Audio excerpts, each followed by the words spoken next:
Coach. What's going on, buddy? Man, taking a break from game film and studying and all of that stuff.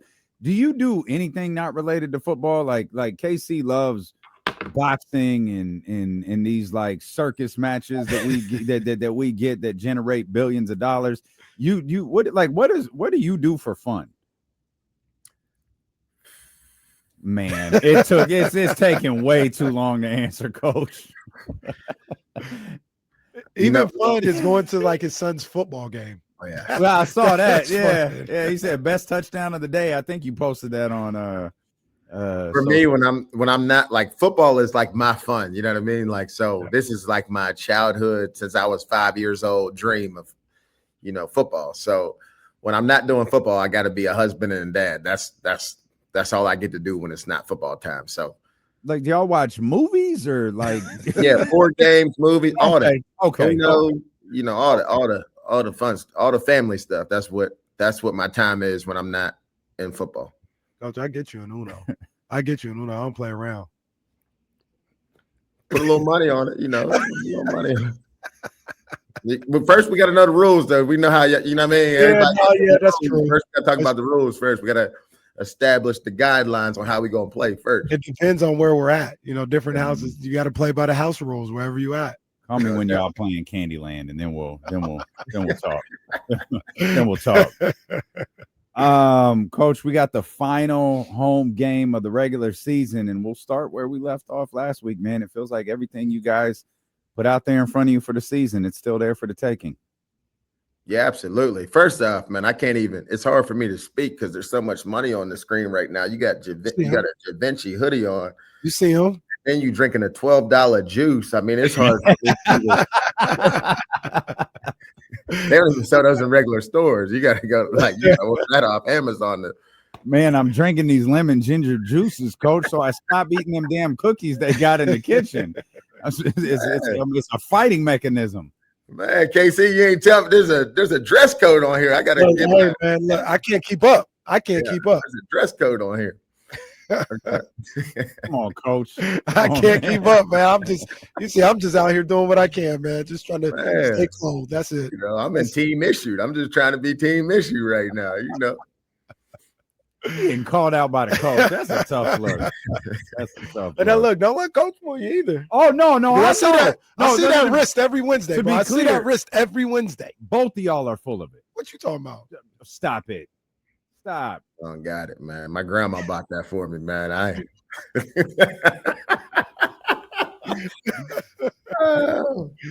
This is good though. Even though it's at my expense, Coach ain't laughed this much in 7 weeks. Man. So I'll take it. And you stand the rain, baby. Sunny days. Everybody loves them, baby. You know what I mean? Look, they're running the ball left and right on these opponents, man. It's just racking up 300-yard games left and right, Coach. Yeah, you guys have been dominant on the ground, man, for the majority of the season. You got to bring a smile to your face to be able to. We always talk about the trenches, and there's no more telltale sign of being able to control the trenches than the way that you guys are running. And right now, you guys are doing it at will. Yeah, I think we're there will be some stat that these guys give me the stats every week on where we're at nationally and where we're at in the Big Sky. We're number 1 in the Big Sky, and I think we're number 2 in the nation in rushing, rushing touchdowns. We're about to, we're almost at 40. I mean, we got multiple guys with 10 touchdowns, some guys with 5. It's been a collective effort. I mean, that's the one thing that I've always prided myself on, of coaching football with a basketball mentality, as far as not one guy dominating the ball, that everybody gets their touches and gets opportunities. And then how you play without the ball determines how much you love your teammates. So being unselfish, and that's what our team is all about, and that's what our run game is about this year. And it's been a beautiful thing to see, not just one guy dominating the ball, multiple guys making big plays and being explosive, and the defense can't really just key on one guy. From that standpoint, there's a lot of guys that are making big plays for us. Coach, is it harder this week to kind of focus in on the opponent, knowing you got a lot of seniors on this team? I think it's 24, and this is their last home game, man. So I'm sure there are a lot of emotions that are going into this week for those guys as well. No, unfortunately for our team, it's a young man's game, and we're playing 20 freshmen. Like, we're playing a whole bunch of young dudes out there. And so for them, I mean, really it's about honoring the seniors with how they play. And I told our seniors, I mean, emotions aside and all that, mom, grandma, brother, dad, they coming to see you win. They don't want to, they don't care nothing about that little flower, that rose, if you're not doing what you're supposed to do. So our guys have had a great week of practice. And I think we're so focused on a mission and a goal right now. I don't think that to them, they don't feel like senior night, it's it. Sometimes typically when you have senior night, it's like, that's it. That's the last game. It's a wrap. It's over with. It's a closed thing. Right now, we're fighting for our lives, and we're fighting for opportunities to stay together longer and continue to play this season. Coach, I always wondered, I never really paid attention, I guess, but I always wondered with college football, do they do the same thing as like college basketball? So you got your seniors, and they'll, in college basketball, they'll play the first, 2 minutes or something like that. Seniors that never play, but they'll be on the starting lineup. They play the first 2 minutes, and then the starters, the regular starters, the underclassmen get in there to play the regular game. Does that happen in football? No. See, in basketball, y'all play like 50 games. You know what I mean? So, it's like baseball. If you lose one or something, nobody's, y'all good. Y'all in good spirits. Football, there's only, 12 guaranteed opportunities. So, it's like it's too slim for the error. We playing the best players, period. And if we get up by a lot, then, then the rest of the seniors will get the opportunity to play. But, it's all about just maximizing the opportunity from the standpoint of trying to win the game, because we have such a short amount of games. So, hopefully we do what we're supposed to do, and guys get the opportunity to go in the game that aren't starters, that haven't played for us. But no, we don't operate like that in football. Little Jimmy Frazier is not getting the first snap by the quarterback. The fifth-year senior not getting the first snap. Coach, you feel like you guys you feel like you guys are playing your best football of the season right now? I think we're still progressing as a team. I don't think that we've plateaued. I don't think that we're at our best. I just think that our process is really good. Our love for football right now is really good. We had guys, today we practice in the rain, and we, I don't know if you ever play football in Little League, but when it rains, you do like the mud slide. And today, like when a guy scored a touchdown today, like everybody did a mud slide, like everybody did the slide on the ground, happy to be out there.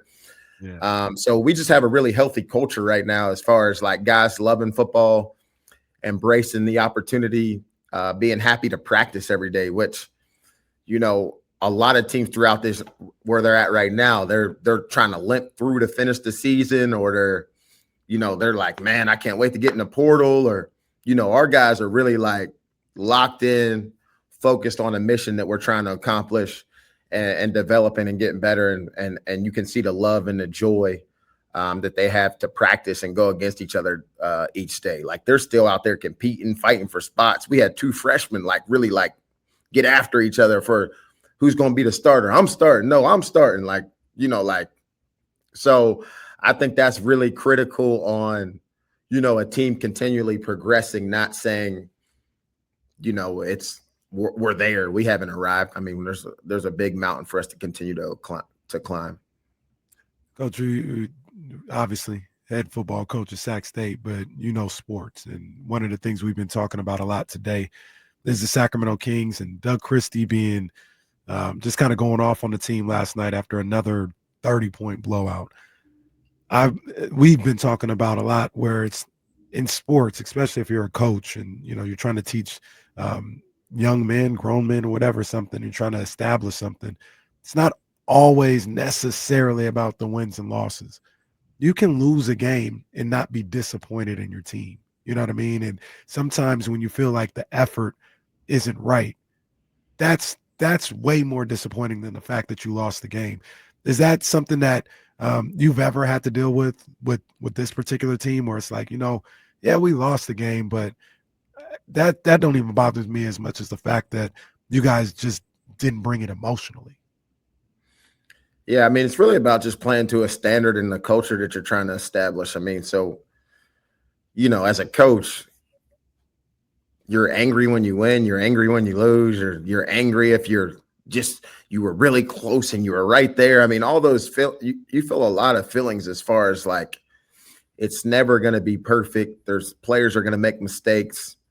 There's a lot of different factors that go into it. And I tell the kids all the time, and this is, for the general fan or the general population who doesn't understand sports, like for our team, I can't speak to what Coach Christie's doing other than I know Coach Christie's a dog and he'll get it figured out. Like he'll get it to the point where he'll only play the guys that are dogs that are playing the way that he would play the game. And, like he'll get it to that standard, right? Because there's a certain standard you should play with if you want to win.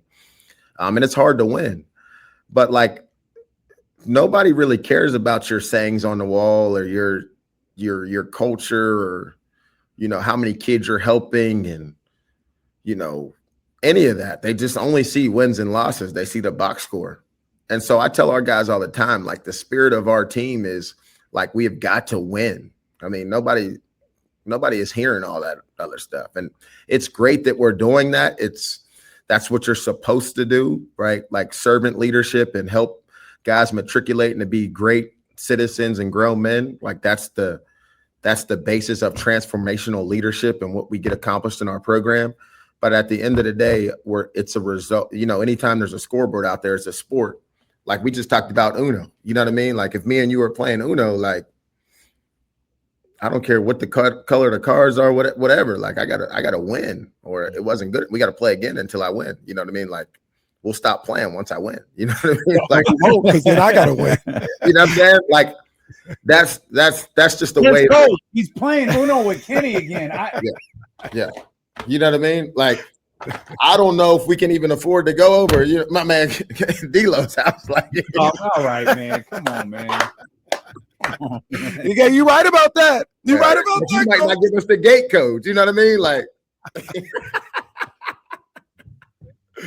oh man, he ain't lying. But it is tough as a coach from the standpoint of you're always trying to get that standard reached, and then once the standard is reached, then you're trying to play above the standard, and getting an A-level player to consistently be A-level, a C-level player to be a B player. I mean, there's a lot that goes into it. And then the cohesion of a team, like us, we struggled at the beginning of the year, 70 new players, but nobody cared that we had 70 new players. All they saw was you guys have talent. It's like, well, they haven't played together ever, it's like, it's hard to just say it's going to be perfect from game one.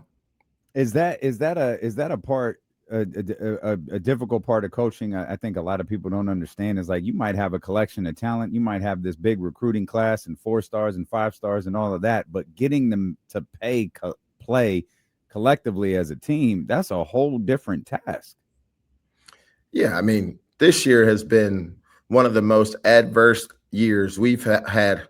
We've lost a starting quarterback, we've lost 2 starting running backs for the year, we've lost a tight end for most of the year. We lost 4 receivers, one who all 32 NFL teams came to see. The NCAA deemed him ineligible, Ajay Hall. We've lost 2 starting defensive players on the front line. We've lost guys on the back end. We've lost 2 linebackers but still at the end of the day, no one cares. You got to win the game. And it's like developing the next guy and making sure the next guy's ready. And then, obviously it's just, unfortunately, it's just the way that it really is. And I never really thought why, when you're a player or you're even an assistant coach, there's so many things that come across the head coach desk that you have to deal with on a day-to-day basis. Basketball, you're dealing with like a 12 to 15 man roster, I believe.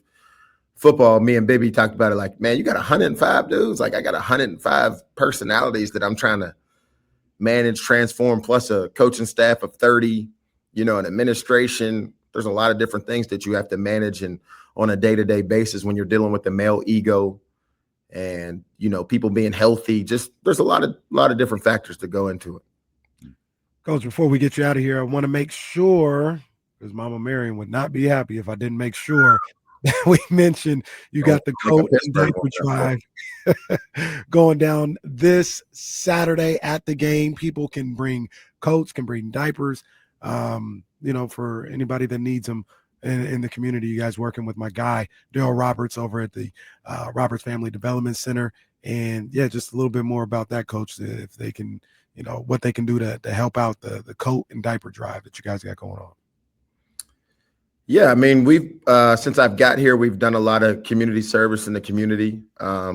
Obviously, during this time, during Thanksgiving, we always like to give back. Every school that I've been a part of, we try to make sure that we pour back into the community. Obviously, the community serves us when they show up to the games and support our team. So we like to support the community.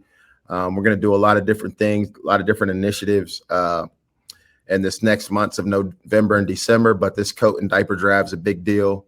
If you have a coat that's been sitting in the closet, there's somebody that needs it, to whom much is given, much is required. And obviously with diapers, we need brand new diapers.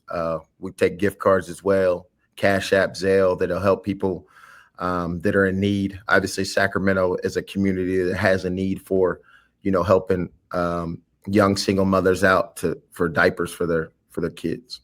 Yeah. Great stuff as always, Coach. Good luck this weekend, man. We appreciate you as we do every Wednesday and Thursday here on ESPN 1320. Absolutely. Appreciate y'all. Stingers out.